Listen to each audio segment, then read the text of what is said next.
similar. Heath Herzog is with us of H Squared Research, Democratic strategist Scott Levenson, and Alexander Wilkes with the American Rising Corporation. Interesting, when I looked at the history of this, Alexander, of course, it's always risky to talk about raising taxes, period. But normally it's okay for Democratic candidates to espouse targeting the rich.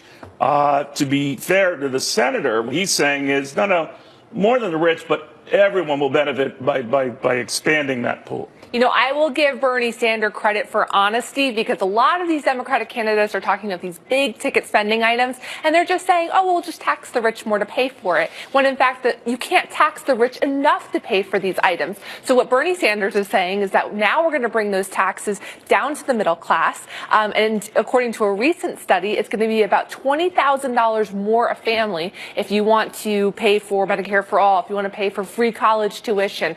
There's going to be a lot of pain felt by middle-class families, and I think that recent reports that show that with the Tax Cuts and Jobs Act, most people felt like they didn't get a tax cut. I'll blame the Democrats and some of the media on that for the messaging woes there. But what that tells me... Well, they argue they didn't see enough of it, right? That tells me that people already feel squeezed enough. But it's, I think, important to have historical perspective here. When the United States was entering its boom years in '49, throughout the 50s, up till 1963, we didn't have a 70% tax rate. We had a 90% tax rate, Neil.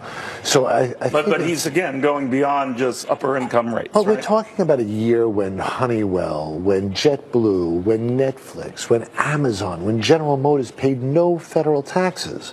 So there's plenty of room on the $10 million earners who he's why not at do the something 70%. that Elizabeth Warren and others advocated, go after those companies? If that's the route you're going to take, and there's no doubt about that's inclusive is this of suicidal what he's doing? Whatever the virtues it might have. I think it's important. There's a big distinction between what he's doing and what Walter Mondale did. There was no good news in what Walter Mondale did. He's playing defense.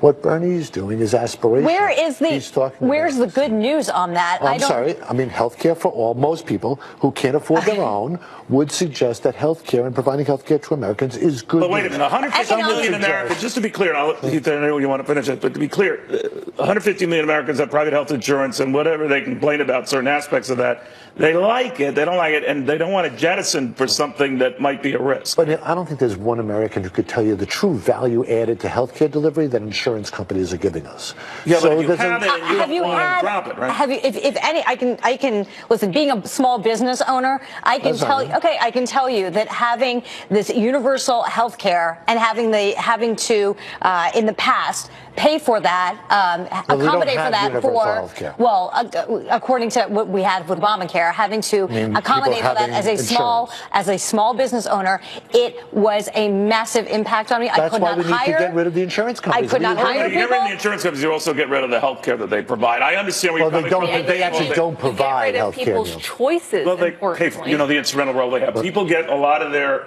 coverage, healthcare coverage through their insurance companies, and they are the ones that Bernie Sanders is saying you don't need them anymore in the quest. They are the middleman. All right, fine, but I'm just saying, tell that to a lot of people who are by and large satisfied with what they've got. And this was even shocking when Kamala Harris said this at the beginning of her presidential campaign. She dialed it back. And she had to dial it back because it was just it was the ugly truth of what Medicare for all means. It means you lose your private insurance. And once most Americans heard that, that campaign really had to backpedal in order to rein in the messaging on that, because that is the ugly reality. Also, if anyone has been treated with some sort of version of Medicare, it's nowhere near the type of service that you get with private insurance. They didn't think that this would amount to much. That they thought targeting the rich was one thing, expanding it to the degree where you look at the math that you're going to pay for all this, you got to go beyond that limited pool.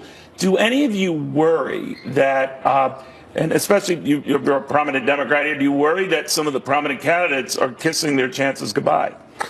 Do I wonder whether it's a real need for an educational moment for the American public to recognize that if you want to be aspirational, we want to do things like universal health care, it's going to cost money. Okay. And you think the American people are ready to do that? I think it's clear that the American people are ready to do that, and I think it's clear that people recognize that if you had a 90%... The American people confidence surveys, the lowest unemployment rate among key demographic groups, one after another.